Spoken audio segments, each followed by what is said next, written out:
Itu keren, kehidupan dalam rencana Tuhan.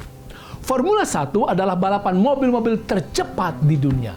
Kendaraan super cepat itu dapat meluncur hingga 370 km per jam. Itu berarti kalau bisa dipakai dari Jakarta ke Bandung dan jalanan lancar, maka dalam waktu sekitar 20 menit saja sudah tiba. Ada berapa spare parts yang ada dalam sebuah kendaraan Formula 1? Saudara tahu ada rata-rata 80.000 komponen. Setiap bagian penting, dari mur yang terkecil hingga tangki bensin ataupun mesin, tidak ada yang bisa diremehkan. Setiap bagian dari sebuah kendaraan sungguh sangat berperan penting. Alkitab adalah seperti sebuah Formula 1. Meluncur dengan cepat ke dalam hati orang yang bersungguh-sungguh merindukan Tuhan. Alkitab terdiri atas berbagai komponen. Ada 66 buku, 1189 pasal, 31.173 ayat, 807.370 kata. Dan setiap bagian dari Alkitab adalah sangat penting. Tidak ada bagian yang bisa diremehkan. Alkitab adalah satu kesatuan.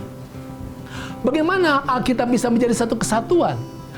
Alkitab sendiri menegaskan bahwa seluruh Alkitab diilhamkan Allah. Dan tidak pernah ada nubuat yang dihasilkan oleh kehendak manusia sendiri. Dan mereka oleh dorongan Roh Kudus berbicara atas nama Allah. Dengan Tuhan sebagai pengarang utama, maka Alkitab kita dapat yakini sebagai satu kesatuan dan keselarasan mendasar di antara berbagai bagian Alkitab yang menghasilkan ajaran-ajaran yang penting bagi umat Tuhan.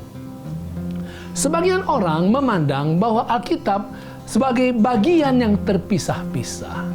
Antara lain, lebih mengutamakan perjanjian baru daripada perjanjian lama. Menganggap kitab Wahyu sebagai buku yang tidak dapat dimengerti. Kidung Agung dianggap sebagai buku yang aneh. Bahkan sebagian orang melihat buku-buku tertentu dalam Alkitab sebagai terpisah-pisah. Misalkan buku Yesaya, oh itu buku yang terbagi tiga orang penulis. Tidak ada hubungan, dan lain-lain sebagainya. Oh ya, saya pernah bertemu dengan orang yang menolak kitab-kitab Paulus. Dia hanya menerima bagian-bagian daripada buku Injil saja. Itulah sasaran setan, yaitu untuk menghancurkan Alkitab. Bayangkan kalau ada sebuah mobil Formula 1 dipisah-pisahkan. Apakah ada artinya? Bukan hanya tidak bisa meluncur, tidak ada gunanya. Saudara, tanpa kesatuan Alkitab kita tidak akan dapat menemukan ajaran keselamatan dan kehidupan yang konsisten dan yang kokoh. Tanpa kesatuan Alkitab, gereja tidak akan dapat memiliki cara untuk membedakan kebenaran dan kesalahan dan tidak dapat menyanggah ajaran palsu. Berikutnya, tanpa kesatuan Alkitab tidak akan ada dasar untuk menerapkan disiplin atau untuk mengoreksi penyimpangan dari kebenaran Tuhan. Dan tanpa kesatuan Alkitab, Alkitab akan kehilangan kekuatannya yang meyakinkan dan yang membahagiakan.